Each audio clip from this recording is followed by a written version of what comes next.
All right, let's dive right into this explainer. If you've ever dealt with data, you already know that keeping it organized is literally half the battle.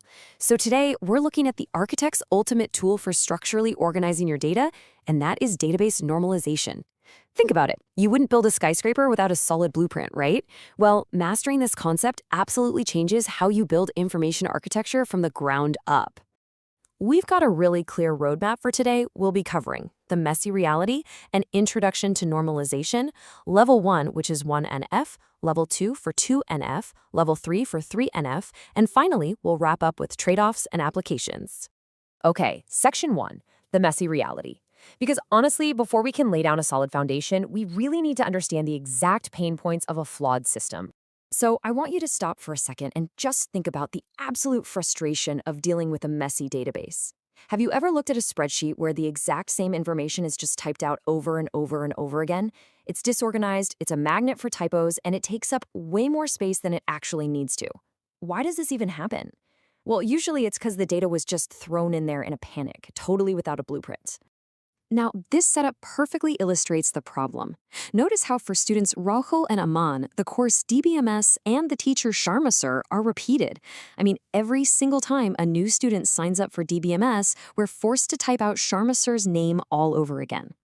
And this repetition actually has a name: data redundancy. It's exactly the kind of messy, duplicate work we want to completely eliminate.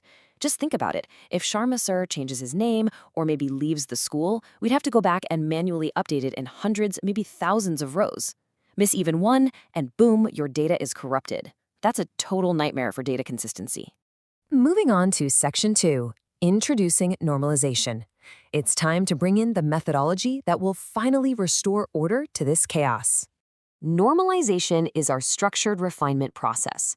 By definition, it's a process used to properly organize data in a database. So instead of one massive, clunky table where absolutely everything is repeated, normalization acts as our architectural framework. It divides those huge tables into smaller, highly related tables. And its entire purpose? To reduce that data redundancy we just talked about, dodge duplicate data, and drastically improve consistency. Simply put, it's the right way to build database tables efficiently. Section 3, Level 1, First Normal Form, or 1NF. We're officially laying down our first structural pillar. Right away, we run into a very common mistake. Look at how Rahul's entry for phone numbers has two completely different numbers just crammed into a single cell, separated by a comma. This is a huge no-no. It flat out violates the golden rule of first normal form. Each column must contain atomic values. That means one cell, one value. No repeating groups allowed, period. But the fix is actually super simple.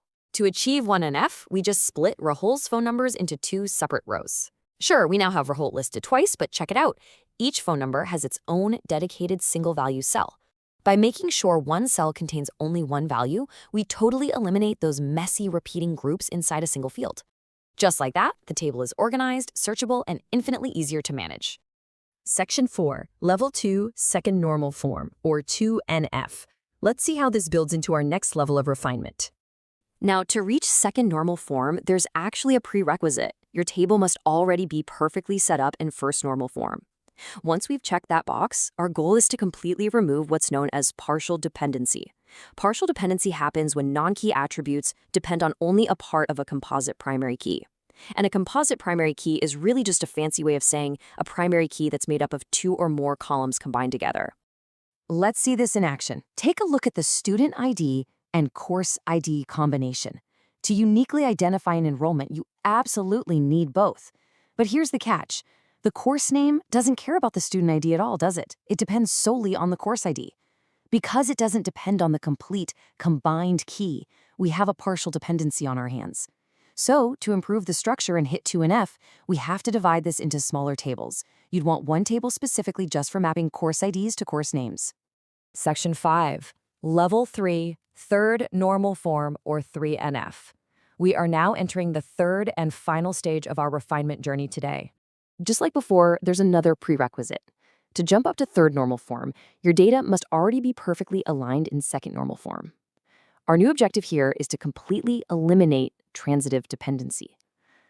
Transitive dependency is a situation where non-key attributes depend directly on other non-key attributes instead of the primary key. Essentially, it's an indirect relationship.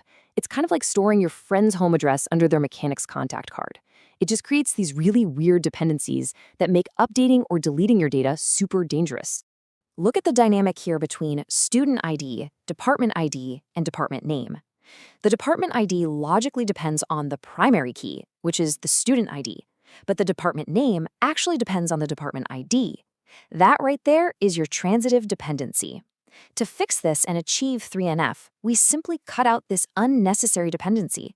We take the department name out and store the department info in a completely separate, dedicated table. Clean, simple, and safe. Section 6, Trade-offs and Applications. Now that our data is beautifully organized, let's zoom out a bit and examine the real-world impact. Let's do a really quick recap of our structured ladder. Step 1 was 1NF, where we stripped out repeating values to ensure atomic cells. Step 2 was 2NF, where we removed partial dependencies. And Step 3 was 3NF, where we got rid of those tricky transitive dependencies. It's a highly logical, step-by-step cleanup process. But, here's the catch. Architecture is literally always about trade-offs.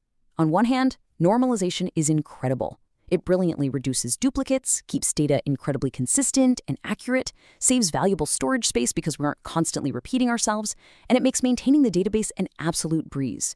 But on the flip side, too much normalization drastically increases the sheer number of tables you have to manage. Because the data is spread out everywhere, pulling it back together makes your queries far more complex.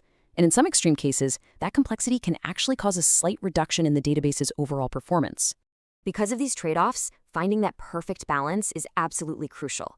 And getting it right matters immensely, because normalization is the very backbone of the digital world we interact with every single day. The exact concepts we just went over are used to maintain pinpoint accuracy in massive banking systems, to ensure patient safety in hospital databases, to organize chaotic schedules in school management systems, and to seamlessly track millions of products in the e-commerce apps you shop on all the time.